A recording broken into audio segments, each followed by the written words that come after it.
আজকের এই নির্বাচনী ট্রেনের ঐতিহাসিক জনসভার সম্মানিত সভাপতি, অন্যান্য অতিথিবৃন্দ এবং আজকের অনুষ্ঠানের সম্মানিত প্রধান অতিথি, যিনি বাংলাদেশকে পেরিয়ে উপমহাদেশকে ছাড়িয়ে বিশ্বের মুসলিম উম্মার একটি অভিভাবকে পরিণত হয়েছেন, ডাক্তার শফিকুর রহমান, যিনি আগামীর প্রধানমন্ত্রী ইনশাআল্লাহ আগামীর প্রধানমন্ত্রী এবং বাংলাদেশকে সঠিক নেতৃত্ব 5ই আগস্টের পর থেকে যেভাবে দিয়ে যাচ্ছেন, বাংলাদেশকে সুন্দর সোনার বাংলা বুঝিয়ে দেবেন মানুষকে। প্রিয় এলাকাবাসী এবং সাংবাদিক বৃন্দ এবং সংবাদ মাধ্যমের মাধ্যমে যে সকল জনসাধারণ আজকের এই বক্তব্য জনসভা দেখছেন, বাংলাদেশ আজকে একটা রোগাক্রান্ত দেশ। আমি 5ই আগস্টের পর থেকে প্রতিটি গলিতে ঢাকা শহরের ঘুরে বেরিয়েছি। প্রত্যেকটি মানুষের অ্যাক্টিভ করছেন যে ডাক্তার সাহেব, এই যে অসুস্থ সমাজে রোগাক্রান্ত, আপনারা কি সুস্থ করতে পারবেন?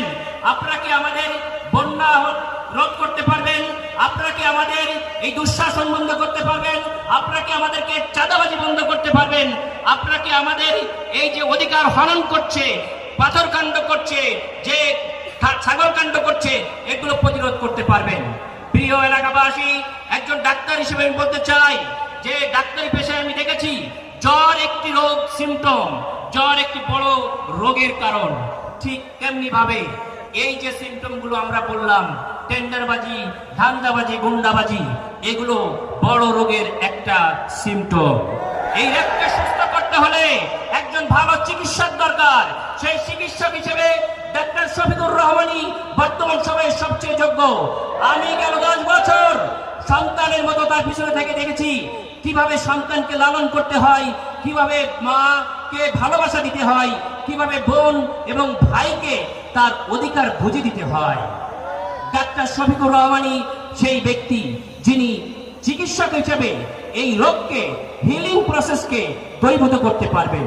হিলিং প্রসেসে আমরা কোনো টেম্পোরারি সলিউশন আর চাই না। আমরা চাই এই সমাজের একটি পার্মানেন্ট সলিউশন। এই দুর্নীতিকে আমরা দূর করতে চাই। আমরা চাই সম্পূর্ণরূপে অতীতের নোংরা ডার্টি পলিটিক্সকে ছেড়ে ফেলে সৌহার্দ্যের, সম্প্রীতির, সমৃদ্ধির একটা সোনার বাংলা, মানুষের অধিকারকে ফিরে দিতে চাই, যেখানে সকলে তার ন্যায্যতার ভিত্তিতে, তার সম্মানের ভিত্তিতে তার অধিকার ফিরে পাবে।